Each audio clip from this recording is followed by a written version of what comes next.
Student welcome back to my channel Samrat academy. Student अगर आप English का पेपर देने गए हो, इंग्लिश के पेपर में अगर आप लोगों को कुछ नहीं आ रहा है तो मेरे प्यारे बच्चों इंग्लिश के पेपर को आप कैसे पास करोगे। मेरे प्यारे बच्चों, मेरे पास 2026 बोर्ड का इंग्लिश का एक पेपर है और इस पेपर को मैं खुद अपने हाथों से सॉल्व करने वाला हूं।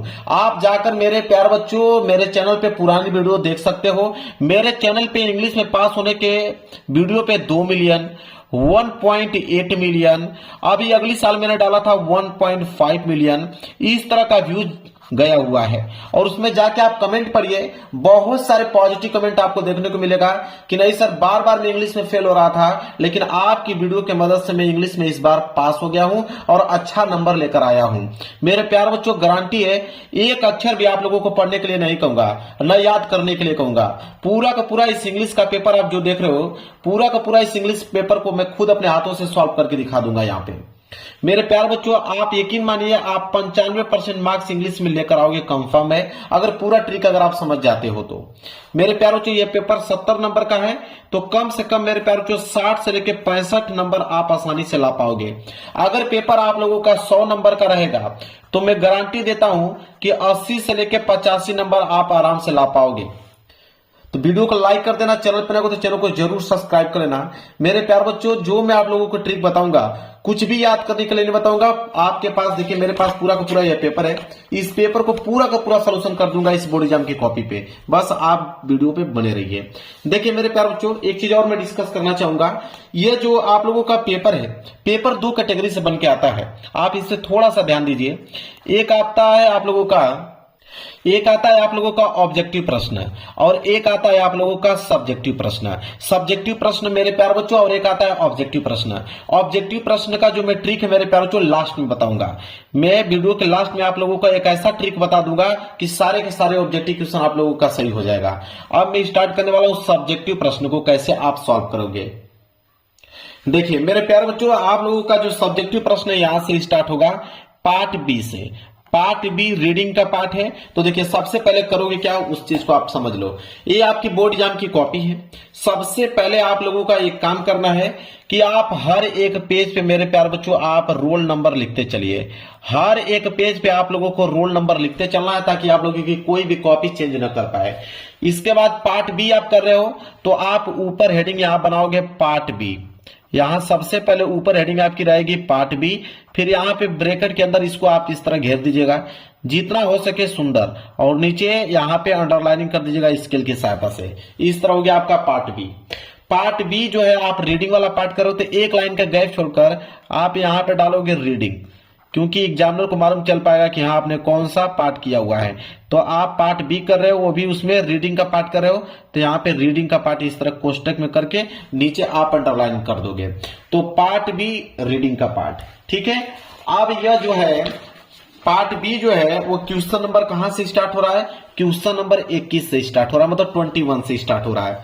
तो आप क्या करोगे, एक लाइन का गैप छोड़ के आप डालोगे कि आंसर टू क्वेश्चन नंबर। यहां पे जो आपकी हेडिंग रहेगी वो रहेगी कि answer to question number, answer to question number 21 है तो आप डालोगे 21, ठीक है। फिर क्या करोगे, स्केल की सहायता से आप इसके नीचे क्या करोगे, अंडरलाइनिंग करोगे। स्केल की सहायता से आप इसके नीचे अंडरलाइनिंग करोगे ताकि दिखने में अच्छा लगे।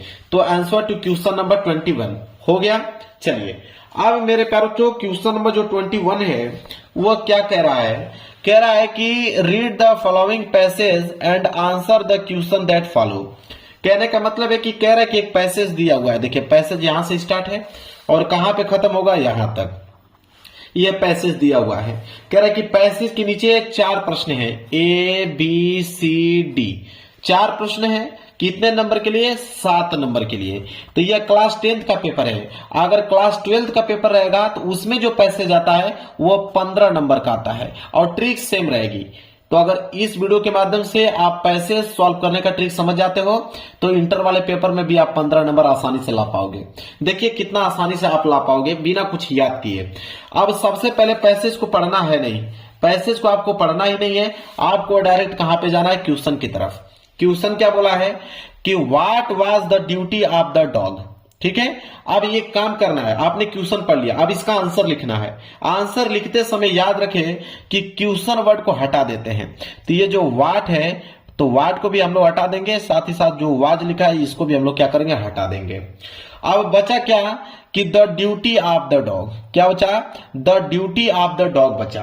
अब हम क्या करेंगे कि अब खोजेंगे कि कहीं पे the duty of the dog दिख रहा है पैसेज में, जहां पे दिखेगा वहीं से प्रश्न को हम लोग सॉल्व करना चालू करेंगे। तो the duty of the dog, चलिए तो पैसेज में हम लोग खोजते हैं। उससे पहले भी आप एक काम कर सकते हो कि जब the duty of the dog जो दिख रहा है इसको आप सब्जेक्ट मान लो, ये हो जाएगा सब्जेक्ट का काम करेगा। इसको सबसे पहले आप लिखो आंसर में। तो आप करोगे क्या, ए वाला कर रहे हो तो आप यहां पे डालोगे ए, ठीक है। और फिर था the duty of the dog, तो उसका पहला जो लाइन था उसको आप यहां पे नोट कीजिए। तो आप नोट करेंगे कि the duty of the dog, the duty of the dog, यहां तक आपने नोट कर लिया, the duty of the dog. अब आगे की लाइन कहां से लिखोगे, आप देखो आगे की लाइन में यहां पे डॉग आ गया। अब यहीं से आप स्टार्ट कर दो कि a rich man had a dog to guard his house at night, ठीक है। इसके बाद आप आगे और लिख सकते हो कि इन द डे टाइम, ठीक है। यहां तक करते करते ये भी आप लाइनिंग लिख सकते हो, कहां तक मेरे प्यारों बच्चों, नाइट तक। कहां तक, नाइट तक आप लिख सकते हो। और रिच मैन से उठाइए और कहां तक लिखिए, एट नाइट तक लिखिए। अब 1 2 3 तीन लाइन जब आप मेरे प्यारों बच्चों इसके आगे नोट करोगे, इसके आगे लिखोगे कि अ रिच मैन, आप लिखोगे कि अ रिच मैन, और आगे जो लाइन दिया है उसको आप जैसे दिया है वैसे आप नोट कर लो, जो मैंने बताया जहां तक। जब आप नोट करोगे मेरे प्यार बच्चों तो कम से कम 3 लाइन आपका यहां पे कंप्लीट हो जाएगा। जब 3 लाइन आपका कंप्लीट हो जाएगा यहां पे फुल स्टॉप आप लगा दीजिएगा, ठीक है। लास्ट की लाइन क्या था, यहां पे 8 नाइट तक आप लोगों को लिखना है, याद रखें। और रिच मैन से उठाकर कहां तक, 8 नाइट तक, मतलब आपकी जो लास्ट लाइन होनी चाहिए यहां पे 8 नाइट तक खत्म होना चाहिए। 8 नाइट तक आप खत्म कर दीजिए, फुल स्टॉप लगा दीजिए। ये आपका आंसर हो गया कंप्लीट। यहां से आपके 2 नंबर हो जाएंगे मेरे प्यारे बच्चों, बिल्कुल कंफर्म। इसके बाद बी वाला करने वाले हो, एक लाइन का गैप छोड़िए, यहां पे डालिए बी। अब बी करने वाले हो, अब बी वाले क्वेश्चंस को आपको पढ़ना है। देखिए बी वाला है कि how did the dog and the birds become friend. अब यहां पे हाउ डिड को हमें क्या करना है, कैंसिल करना है। बचा the dog and the birds become friend, इसे हमें क्या बनाना है, सब्जेक्ट बनाना है। पूरा का पूरा यह सब्जेक्ट जो है आप आंसर में यहां पे नोट करेंगे। क्या है कि द डॉग, लिखेंगे कि the dog and the birds and the bird become friend। मैं थोड़ा जल्दी जल्दी लिख रहा हूं बताने के लिए, आप लोग थोड़ा स्लो लिखिएगा। फ्रेंड्स, फिर फुल स्टॉप लगा दीजिएगा आप लोग। इसके बाद आगे की लाइन आप खोजिएगा। देखिए यहां पे कह रहा है कि every day a bird came and saw the dog and 2 become friend. यहां बिकम फ्रेंड आपको मिल गया। अब यहां से आपको उठाना है, कहां से, एवरी डे से। एवरी डे से उठाइए, ये पूरी की पूरी लाइन उठाइए और ये भी 7 लाइन यहां तक उठाइए, और आगे की लाइन भी ये वाली लाइन, और जहां तक फुल स्टॉप दिया यहां तक आप लोगों को लिखना है। कहां तक, टीज हिम तक आपको लिखना है। एवरी डे से उठाइए, टीज हिम तक लिखिए। तो अगली लाइन क्या रहेगी यहां से, एवरी डे।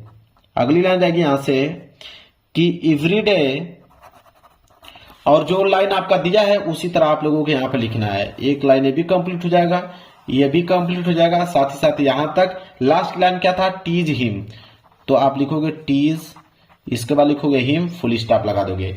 लो भाई, बी वाला का भी आंसर कंप्लीट हो गया। एग्जामिनर आपको यहां से 2 नंबर दे दिया। सी वाला करने वाले हो, एक लाइन का गैप छोड़िए, यहां पे डालिए सी, ठीक है। अब सी वाला देखिए कैसे करोगे। अब सी वाले क्वेश्चंस को पढ़िए। सी वाला है कि how did the dog save the birds. अब यहां पे हाउ डिड को यहां पे आप काटोगे, the dog save the birds, इसको आप सब्जेक्ट मानोगे और सबसे पहले इन्हीं को नोट करोगे। तो यहां आप लिखोगे कि the dog save the birds, the bird. इसके बाद आप लगाओगे फुल स्टॉप। अब आगे की लाइन क्या करोगे, अब आगे की लाइन मेरे प्यारे बच्चों यहां से बीच में से कहीं पे, मेरे प्यारे बच्चों कहीं पे डॉग आपको दिखाई दे रहा है, वहीं से उठाना चालू कर दीजिए। देखिए डॉग आ गया ना, तो आप यहां बीच में से उठा लीजिए। कि but the dog did not get angry because he was glad have someone to play with. ठीक है। One day the birds fell into tube full of water not very far away. यहां तक ठीक है, मतलब बट से उठाइए और अवे तक आपको समाप्त करना है। तो अगली जो आपकी लाइनिंग रहेगी यहां से बट से आप स्टार्ट करेंगे और जो बीच में दिया था उसको आप यहां पे नोट करोगे। नोट करते करते लास्ट की लाइन क्या था यहां पे, फार अवे। तो यहां पे लिखोगे फार अवे, इसके बाद फुल स्टॉप लगा दोगे। लो भाई सी वाला का आंसर भी यहां पे कंप्लीट हो गया, 2 नंबर आप लोगों को मिल गया। पेज आपका भर गया। पेज जब भर जाए तो यहां कॉर्नर में आप लिख दीजिए पीटीओ। पीटीओ मतलब पेज टर्न ओवर। आप पेज को पलट दीजिए, फिर इस वाले पेज पर करना स्टार्ट कीजिए। चलिए पेज को मैंने पलट दिया। अब डी वाला करने वाले हो तो आप यहां पे डालोगे डी। ठीक है, डी आपने डाल दिया। अब डी वाला प्रश्न देखेंगे क्या है। कह रहा है कि find out the word in the passage which is opposite of near.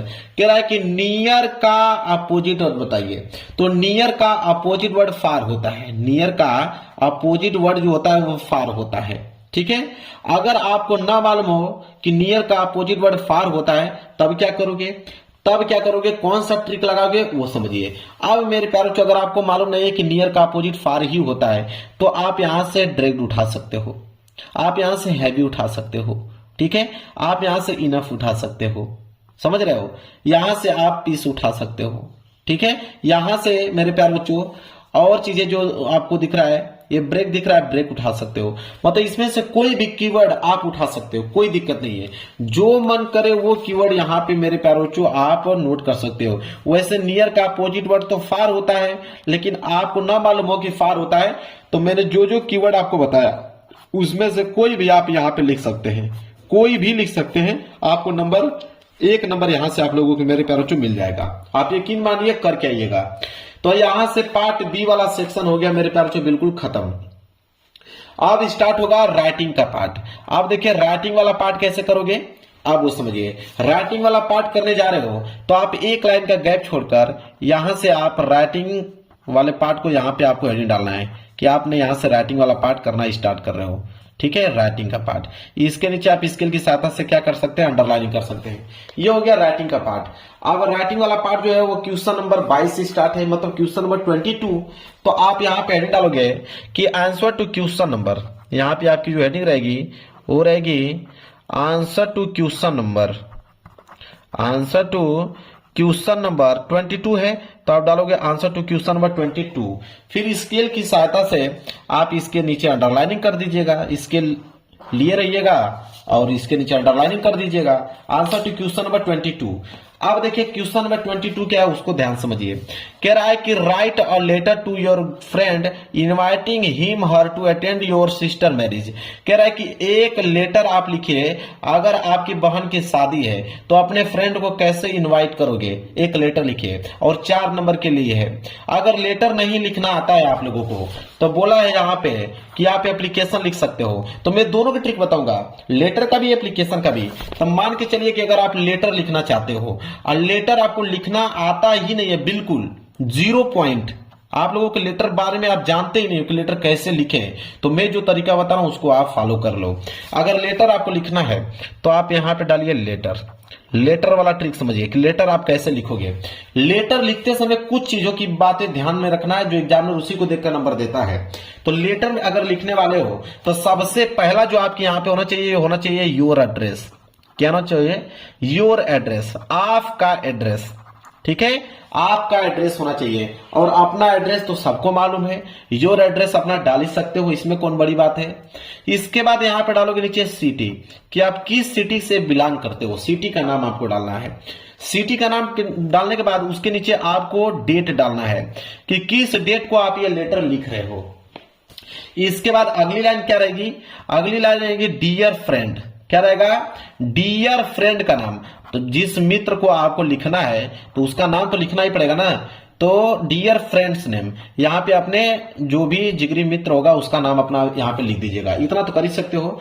और एक लाइन आप याद कर लो, वही लाइन देखकर एग्जामिनर आपको नंबर दे देगा। वो लाइन है कि आई होप, वो लाइन है कि I hope you are doing well. I hope you are doing well, बस इतना लिख दीजिए। अब आगे की लाइन क्या लिखना है वो मैं आपको बताता हूं।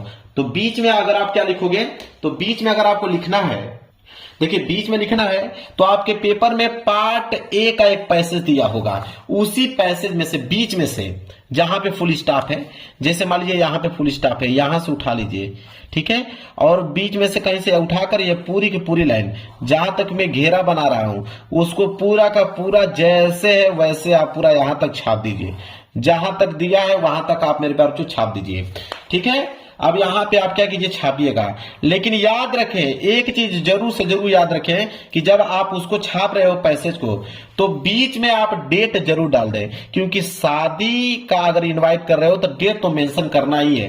तो आप कोई भी डेट यहां पे, कोई भी डेट यहां पे आप लिख दीजिएगा ताकि एग्जामिनर को मालूम चल पाए कि हाँ डेट मेंशन किया है, मतलब शादी के बारे में बात कर रहा है कि इस दिन शादी है। बाकी जो मैं पैसेज आपको बताया हूं वही पैसेज है, पूरा का पूरा पैसेज आप बीच में छाप दीजिए, बीच में आप कोई ना कोई एक डेट डाल दीजिएगा, इतना काम कर सकते हो। इसके बाद लास्ट यहां कॉर्नर में आपको लिखना है योर लवली फ्रेंड।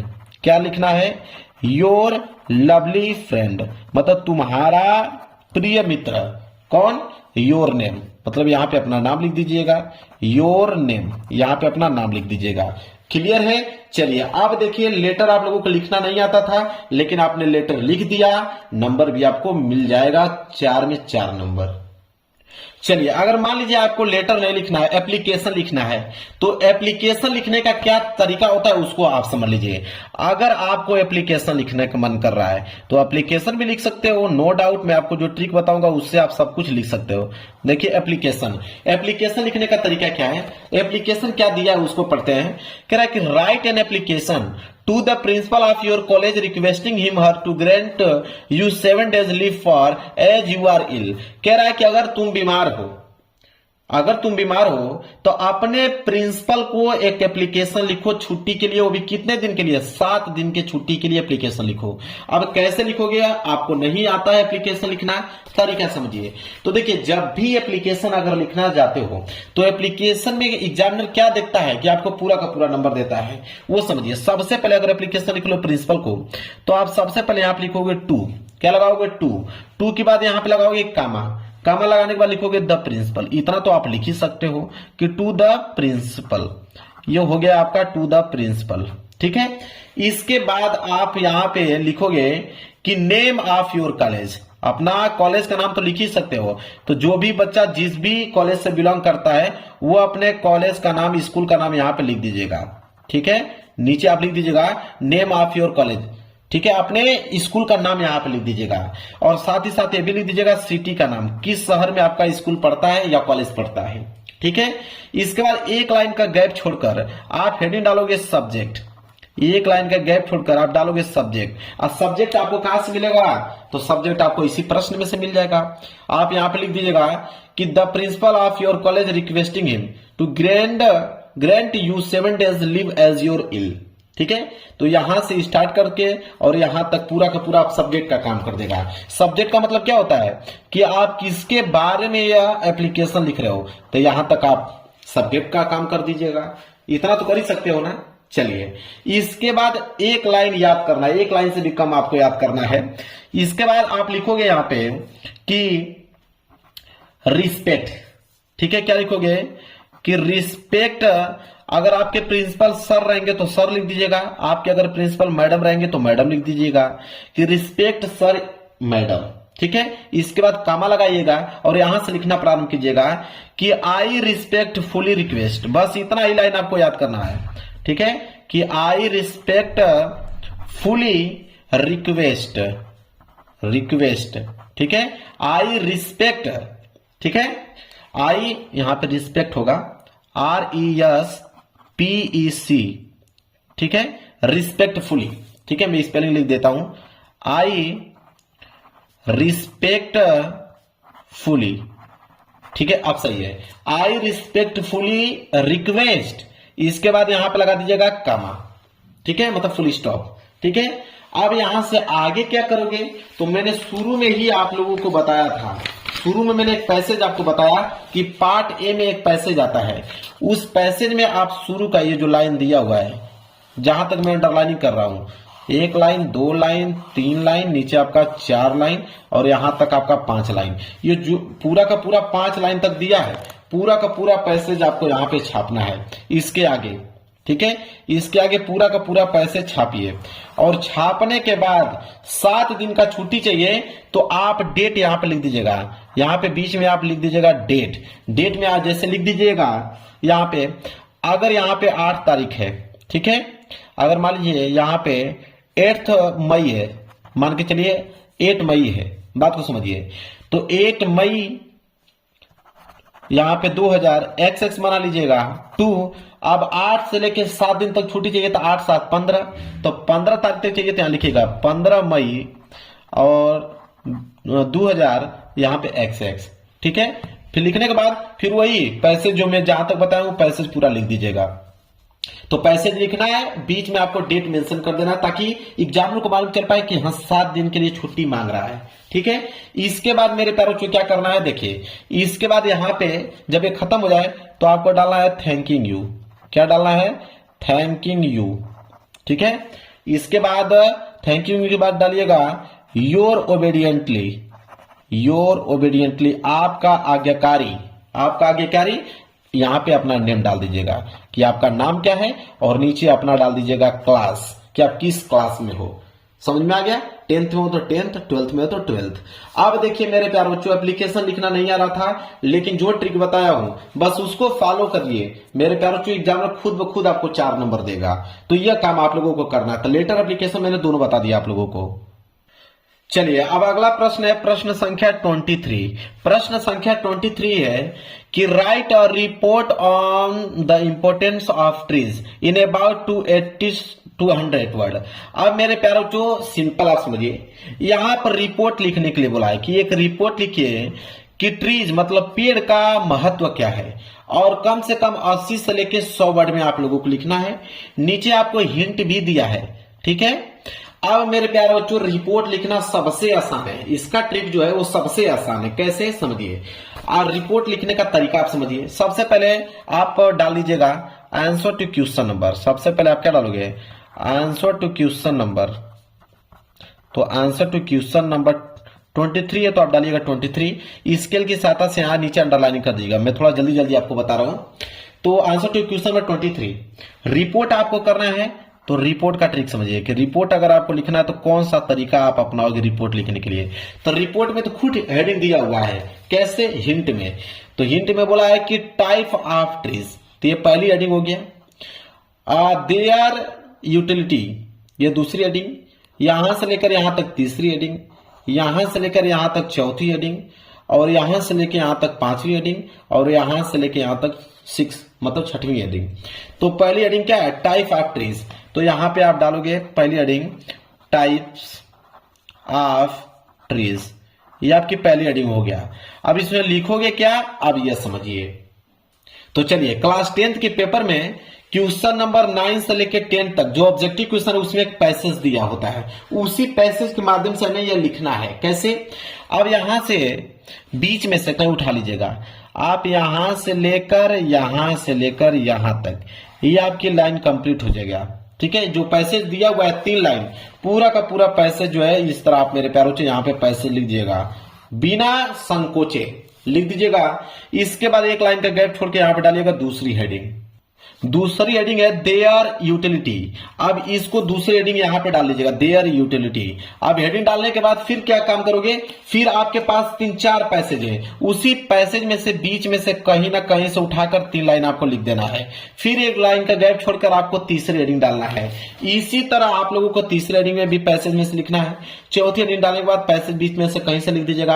आपके पास कम से कम 3 से लेकर 4 पैसेज दिए हुए हैं, उसी पैसेज में से आपको आंसर बनाते चलना है। 5वीं हेडिंग डाल के फिर पैसेज में से लिख दीजिएगा, 6 हेडिंग बना के फिर पैसेज में से लिख दीजिएगा, आपका रिपोर्ट कंप्लीट हो गया। इसी तरह अगर आपको रिपोर्ट नहीं आर्टिकल लिखना है कि अब बर्थडे पार्टी पे, कि एक बर्थडे पार्टी पे एक आर्टिकल लिखिए, वो भी 80 से लेकर 100 वर्ड में, तो आप कैसे लिखोगे, तो इसके नीचे भी आपको 1 2 3 4 5 हेडिंग दिया हुआ है। पहले हेडिंग डालकर पैसेज में से आप लिख दीजिएगा, दूसरी हेडिंग डालकर पैसेज बीच में से कहीं से लिख दीजिएगा, तीसरी हेडिंग डालकर पैसेज, चौथी हेडिंग डालकर पैसेज में से, 5वीं हेडिंग डालकर पैसेज में से। समझ में आ गया? सारा का सारा खेल पैसेज से है, क्योंकि हमें तो कुछ नहीं आ रहा है, इंग्लिश पढ़ने भी नहीं आता है हमें, तो हम पास कैसे होंगे? पैसेज से। ठीक है, तो यहां पे आपको आ गया रिपोर्ट और आर्टिकल दोनों लिखना आपको समझ में आ गया।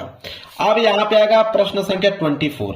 प्रश्न संख्या 24 है, कह रहा है कि rewrite the following sentence changing into indirect speech. कह रहा है कि इनडायरेक्ट स्पीच में चेंज करना है।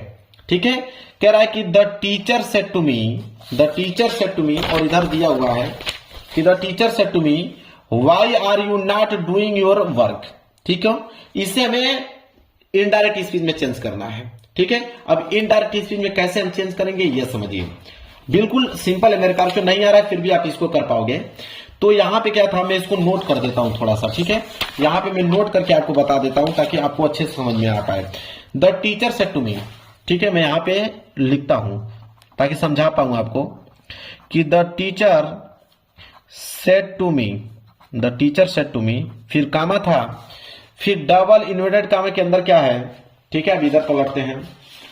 फिर है आपका why are you not doing your work.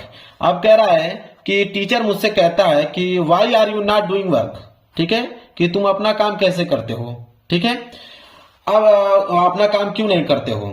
ठीक है, अब समझिए कि इससे हमें इनडायरेक्ट स्पीच में चेंज कर रहा है। तो अब यहाँ पे the teacher said to me है ना, अब इसको आप कैसे चेंज करोगे?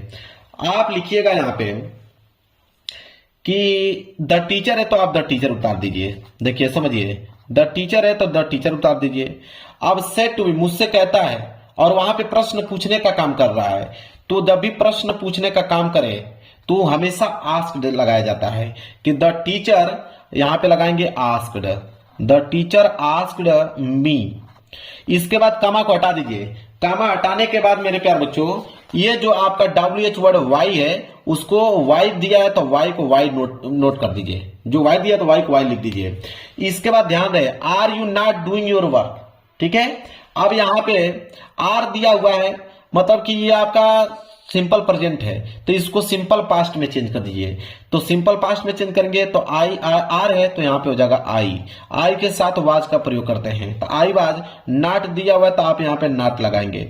इसके बाद डूइंग है तो आप यहां पे डूइंग लिखिएगा। योर वर्क है तो यहां पे लिख दीजिएगा माई वर्क। योर वर्क है तो यहां पे लिख देंगे माई वर्क, फुल स्टॉप लगा दीजिए। हो गया भाई कंप्लीट। इसी तरह change the following to passive voice. Passive voice में चेंज करना है कि the king did not kill the tiger. तो देखिए, ये होता है सब्जेक्ट और ये होता है ऑब्जेक्ट। तो पैसिव वॉइस में ऑब्जेक्ट को सब्जेक्ट बनाते हैं, सब्जेक्ट को ऑब्जेक्ट बनाते हैं, वर्ब का थर्ड फॉर्म लगाते हैं, बाई का प्रयोग करते हैं। तो द टाइगर सब्जेक्ट का काम करेगा, तो ये हो जाएगा द टाइगर। ठीक है, ये हो जाएगा द टाइगर। अब यहां पे डिड नॉट है तो यहां पे हम लोग वाज नॉट का प्रयोग करेंगे। ठीक है, वाज नॉट, तो हो जाएगा द टाइगर वाज नॉट। इसके बाद वर्ब का थर्ड फॉर्म, किल का जो थर्ड फॉर्म हो जाएगा वो जाएगा किल्ड। इसके बाद बाय का प्रयोग करेंगे और जो ये आपका सब्जेक्ट है वो ऑब्जेक्ट का काम करेगा, तो killed by the king, full stop लगा दीजिए। हो गया। चलिए, इसी तरह पेंचुएट द फॉलोइंग, इसको हमें पेंचुएट करके लिखना है। तो ध्यान रहे कि जब भी पेंचुएट करने के लिए दे, अब बोले यहां पे सेड टू आ जाए तो समझ लीजिए कि ये डायरेक्ट स्पीच का सेंटेंस दिया हुआ है। और डायरेक्ट स्पीच में क्या करते हैं, जैसे यह कैपिटल स्मॉल है तो इसको कैपिटल कीजिए, तो कैपिटल करोगे तो हो जाएगा रमेश, ये हो जाएगा रमेश। सेड टू, तो आप लिखोगे सेड टू, ये मोहन का पहला अक्षर एम जो है वो कैपिटल होना चाहिए, मोहन। तो रमेश सेड टू मोहन, इसके बाद कामा लगा दीजिए, इसके बाद डबल इन्वर्टेड कामा लगा दीजिए, फिर आर यू नॉट। अब आर यू नॉट है तो इसको आप लिखोगे यहां पे, अब इन्वर्टेड कामा के अंदर पहला अक्षर कैपिटल होना चाहिए, तो आर लिखोगे। ठीक है, मतलब ए स्मॉल है तो इसमें ए कैपिटल हो जाएगा। तो आर, यू है तो यू, नॉट है तो नॉट, इसके बाद गोइंग है तो गोइंग, इसके बाद टू प्ले टूडे। यहां पे इसके बाद आर से स्टार्ट हुआ, डबल इंट्रोगेटिव है। ठीक है, आर है, आर से स्टार्ट है मतलब इंट्रोगेटिव सेंटेंस है, तो यहां पे क्वेश्चन वर्ड लगाओगे और यहां पे डबल इन्वर्टेड कॉमा उसको क्लोज कर दोगे। क्लियर आ गया? इस तरह आप कर सकते हो। इसके बाद translate the following into English. मतलब ये जो दिया हुआ है कि मैं कल अपने माता पिता के साथ बाजार जा रहा था, रास्ते में मेरा एक घनिष्ठ मित्र मिला, उसने मुझे अपने माता पिता के बारे में बताया, हम दोनों एक दूसरे के बारे में जानकर बहुत प्रसन्न हुए। अब इसको आपको ट्रांसलेट करना है, ट्रांसलेट करना नहीं आ रहा है, कोई दिक्कत नहीं है। मैंने कहा आप लोगों को, मान लीजिए पैसेज दिया हुआ है, इसी पैसेज में से ये जो लाइन आपको बचा हुआ है, 1 लाइन, 2 लाइन, ये आपका 3 लाइन, ये आपका 4 लाइन, जैसे दिया हुआ है पूरा का पूरा इसके नीचे आप लिख दीजिए। एग्जामिनर जब चेक करेगा तो उसको मालूम चलेगा कि हाँ आपने लिखा हुआ, इसका ट्रांसलेशन किया हुआ है, वो नंबर आप लोगों को दे देगा। अब आता है यहाँ पे लिटरेचर वाला पार्ट। लिटरेचर वाले पार्ट में मेरे प्यारे बच्चों, एक आता है शॉर्ट क्वेश्चन, एक आता है आपका लॉन्ग क्वेश्चन। ठीक है, शॉर्ट क्वेश्चन 30 से 40 वर्ड में लिखना होता है। ठीक है, अब कैसे लिखोगे शॉर्ट क्वेश्चन, उसका आंसर समझिए। बोला है जैसे मान लीजिए कि answer the following question in about 30 to 40 word, 30 से 40 वर्ड में इसका आंसर लिखना है। बोला है ए वाला प्रश्न है कि व्हाट मेड लेंचो एंग्री, इसका हमें उत्तर लिखना है 30 से 40 वर्ड में, ताकि हमें 3 नंबर मिल पाए। तो हम व्हाट को यहाँ पे काट देंगे, मेड को भी काट देंगे, लेंचो एंग्री। अब यहाँ पे हम लेंचो एंग्री को सब्जेक्ट मान लेंगे, लेंचो एंग्री को हमने सब्जेक्ट मान लिया। इसके बाद हम क्या करेंगे कि बीच में से कहीं पे पैसेज दिया, मान लीजिए पैसेज दिया है, बस यहीं से उसके आगे आपको लिखते चलना है जब तक 30 से 40 वर्ड कंप्लीट ना हो जाए। यही काम मेरे प्यारे बच्चों आपको हर एक क्वेश्चन में करना है, 30 से 40 वर्ड में जो क्वेश्चन लिखना है। ठीक है, इसके बाद अगर मान लीजिए ये वाला प्रश्न आपको बी वाला करना है कि what did Valli do after she got into the bus, तो व्हाट डिड को काटिए, इसको आप सब्जेक्ट बनाइए, पैसेज में से उसके आगे लिख दीजिए। कब तक लिखना है, जब तक 30 से 40 वर्ड कंप्लीट ना हो जाए। समझ में आ गया आप लोगों को, इसी तरह आगे क्वेश्चन करना है।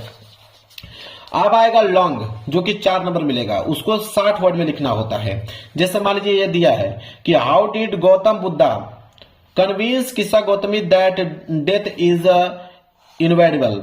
ठीक है, अनवेडिबल दिया हुआ है। तो अब इसको हमें लिखना है 60 वर्ड में।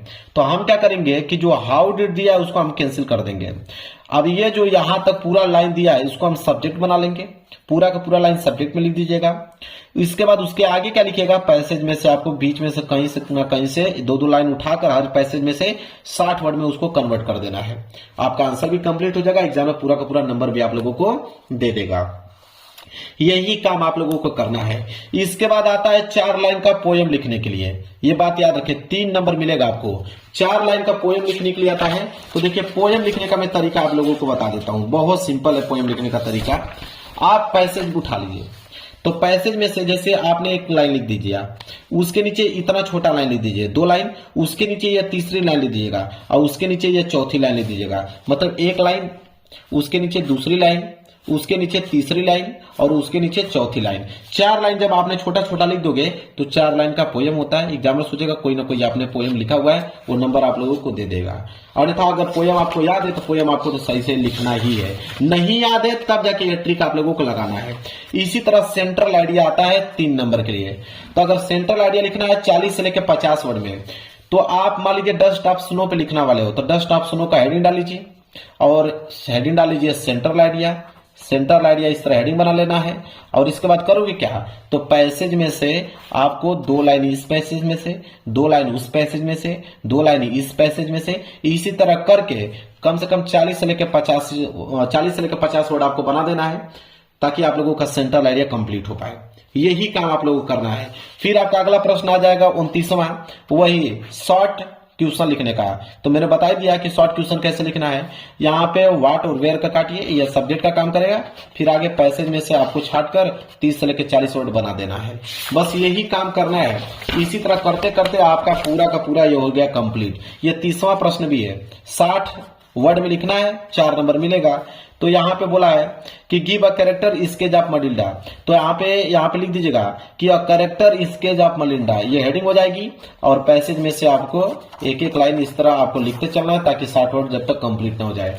यही काम करना है। मैंने कुछ याद करने के लिए बोला आप लोगों को, कुछ भी याद करने के लिए नहीं बोला।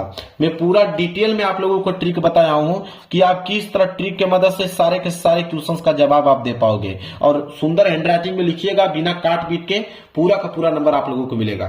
तो वीडियो को लाइक कर देना, चैनल पर नए हो तो चैनल को जरूर सब्सक्राइब कर लेना। मिलेगा एक प्यारे से नेक्स्ट वीडियो में, तब तक के लिए धन्यवाद।